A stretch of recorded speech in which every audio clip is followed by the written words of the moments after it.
A Bíblia diz que obedecer é melhor do que sacrificar. Mas a verdade é que não é tão simples assim, principalmente quando algumas das propostas de trabalho de Deus para nós, para o nosso ministério, para a nossa igreja, são desafiadores. Quando aquilo que Deus pede para a gente fazer vai ser duro, vai ser profundo, ou vai mexer com pessoas, ou às vezes até com o nosso próprio modo de vida. Então, muitas vezes obedecer é desafiador. Hoje nesse vídeo eu quero contar a história e falar algumas coisas sobre um personagem bíblico que teve uma missão de Deus e que ele a princípio titubeou, a princípio ele recusou, a princípio ele temeu. Nós vamos falar de Ananias, que teve um encontro com Saulo, depois Paulo de Tarsis. Interessado? Vamos lá.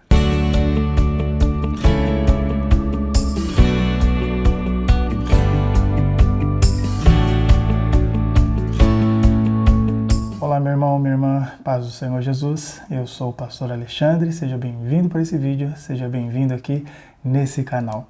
Desde já eu quero pedir para você se inscrever aí no meu canal, deixar aí o seu like, ativar os sininhos de notificação do YouTube para que você possa ser notificado de todas as postagens aqui do canal, marcar todas lá, para que você visualize tudo, todas as notificações. Também peço para você compartilhar esse vídeo nas suas redes sociais, com quem você quiser, seus familiares, enfim, isso ajuda bastante o canal. E também deixa aí nos comentários.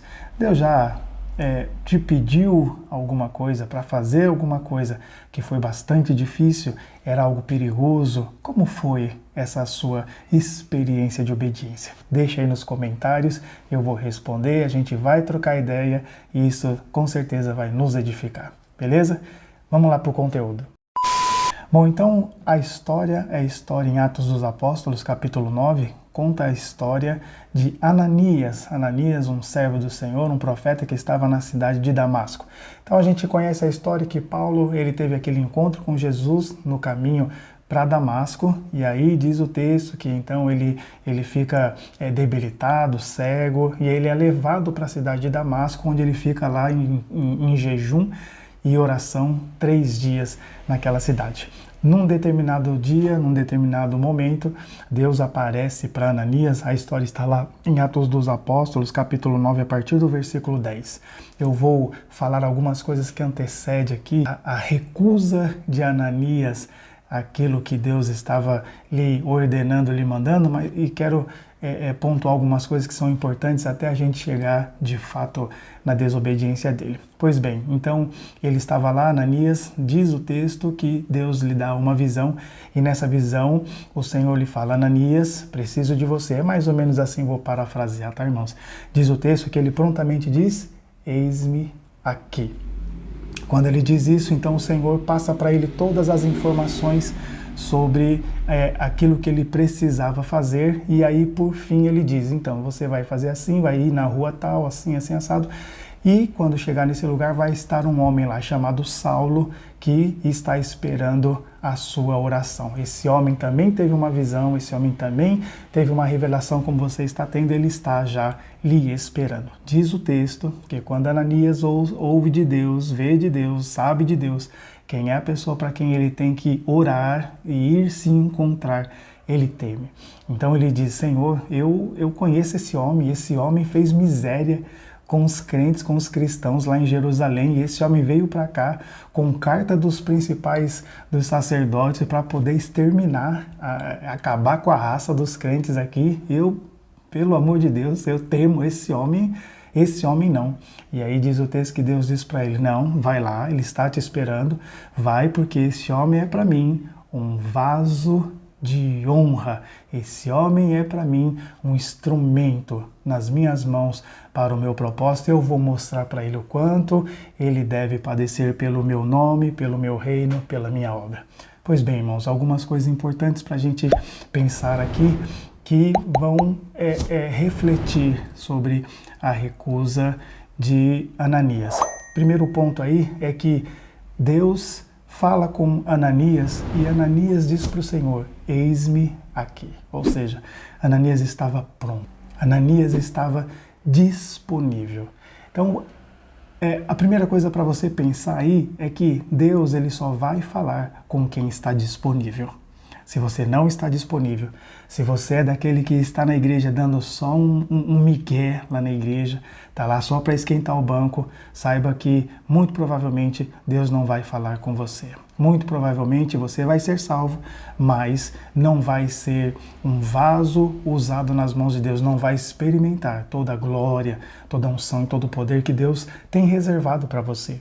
Para quem está disponível, Deus vai manifestar sua graça e seu poder. Mas a quem não está disponível, então essa pessoa não deixa de ser salva, mas essa pessoa não vai desfrutar de todas as maravilhas que Deus pode oferecer, pode realizar através da sua vida. Então Ananias estava disponível. Então esteja disponível para o Senhor, meu irmão, esteja disponível para o Senhor.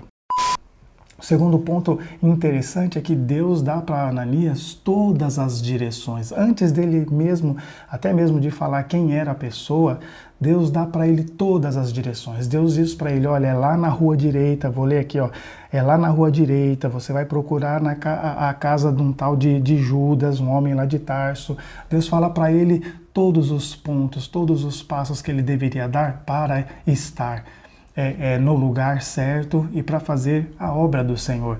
Então é importante saber, meu irmão, minha irmã, que Deus não vai te deixar tateando quando Ele tem uma obra para realizar através da sua vida. Ele vai te dar as direções certas, Ele vai iluminar o seu caminho, Ele vai pontuar coisas na sua vida para que você saiba e entenda que Ele está te enviando. Então, muitas vezes, algumas pessoas, elas falam uma coisa hoje e depois elas falam sobre a mesma coisa, o mesmo assunto, outra coisa. Muitas pessoas têm dúvidas sobre os dons, sobre o seu próprio ministério. Muitas pessoas dizem que Deus dá uma direção sobre uma coisa e dali a pouco, meia hora, uma semana, sobre o mesmo assunto, uma outra direção. Então, muitas vezes as pessoas se enganam se Deus de fato está falando com ela. Aí é uma sequência de coisas que a gente pode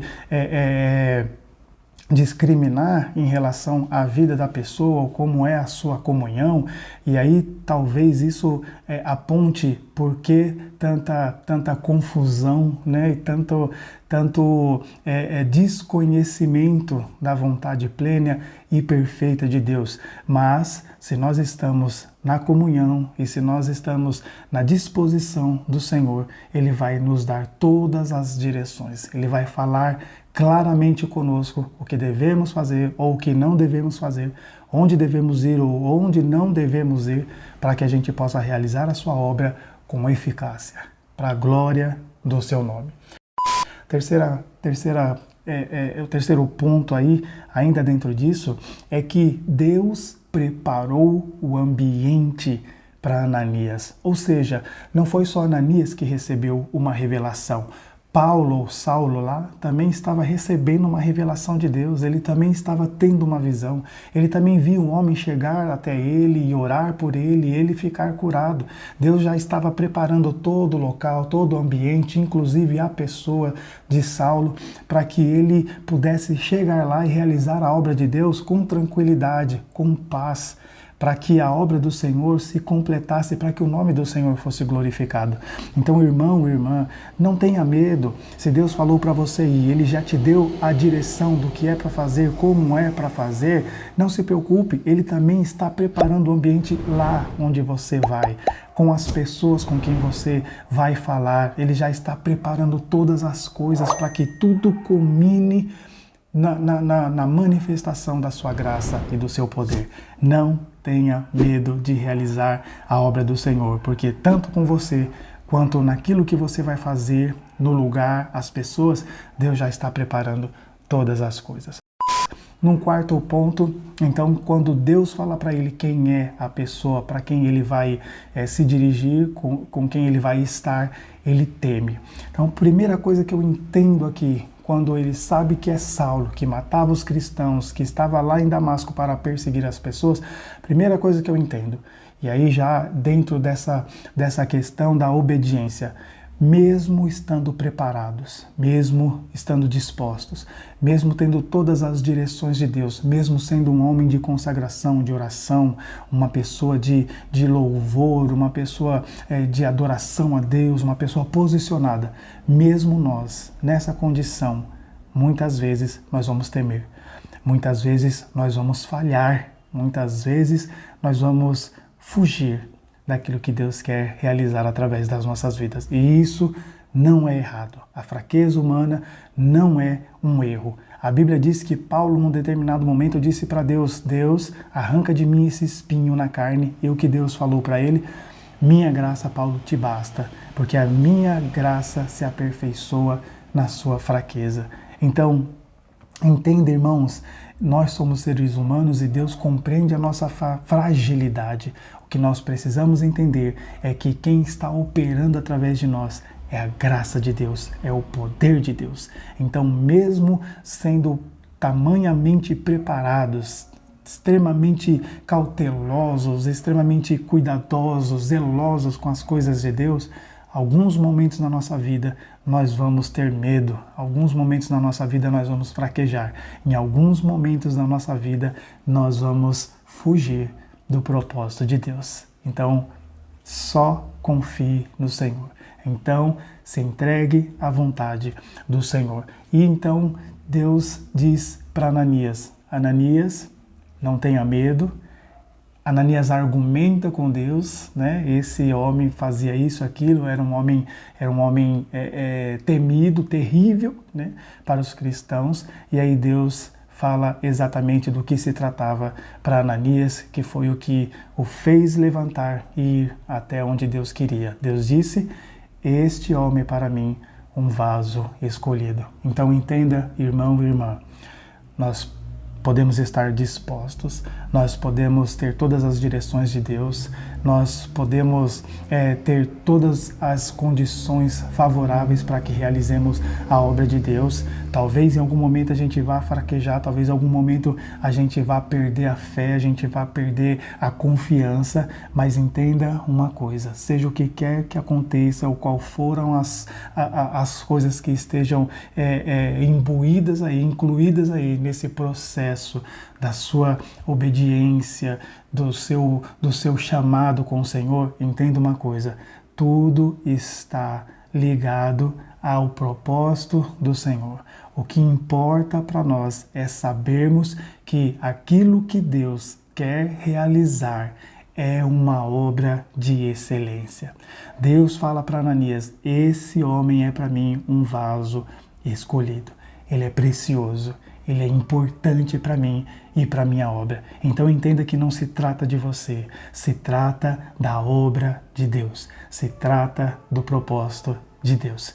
E em relação a isso, nós não podemos fraquejar. Em relação a isso, nós não podemos voltar atrás. Em relação a isso, precisamos nos anular nossos desejos, nossas vontades, anular os nossos achismos, nos entregar totalmente para que o Senhor seja glorificado e para que a obra dele seja realizada. Então, a importância está na obra, no propósito de Deus, e não se nós vamos fazer ou quem nós somos para realizar essa obra. Isso pouco importa. O que importa é que a obra de Deus é que é importante. Muitas vezes a gente pensa que se nós não fizermos, ninguém mais vai fazer. Se nós não estivermos no lugar, ninguém mais vai dar conta do recado sobre aquilo que precisa ser feito. Não, meu querido. A obra de Deus é mais importante. Um texto lá de Efésios, capítulo 4, versículo 11, fala sobre os dons ministeriais. E muitas pessoas se confundem sobre esses dons porque eles entendem que as especialidades tratadas ali no texto são mais importantes do que a igreja. E na verdade não.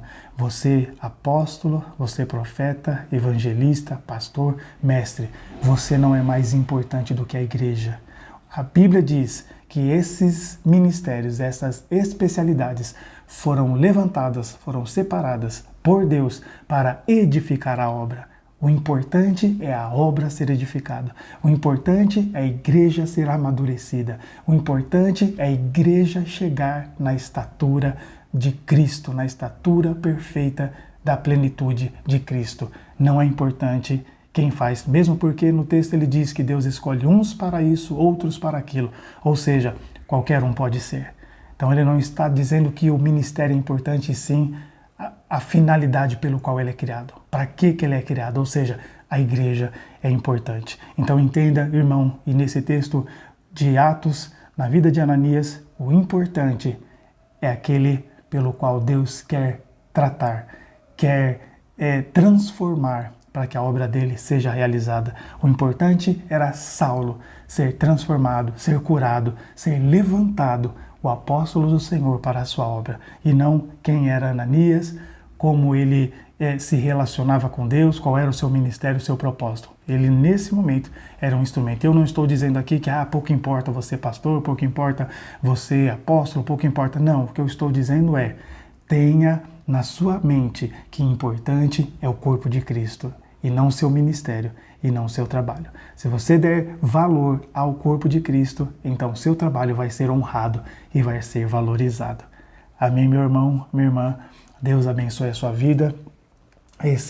Essa é a mensagem, esse foi aquilo que Deus colocou no meu coração. Espero que o Senhor e o Espírito Santo tenha falado aí ao seu coração, tá bom? Deus abençoe a sua vida. Quero pedir para você mais uma vez se inscrever aqui no canal, deixar aí o seu joinha, tá bom? Não esquece, ativa lá o sininho das notificações, marca todas lá para você receber as notificações de todas as postagens aqui do canal, tá bom? Não esquece, compartilha também esse vídeo nas suas redes sociais, com seus amigos, com quem você quiser, e deixa aí nos comentários falando sobre essa mensagem, falando sobre o canal, deixa aí um feedback, tá bom? Isso ajuda o canal, ajuda a gente a melhorar o conteúdo, o nosso setup, enfim, isso nos ajuda bastante, tá bom? Vai aparecer outras sugestões de vídeo aqui para você ver, vai lá, assista outras postagens e cresça no conhecimento e na graça do Senhor. Deus abençoe a sua vida. Tchau.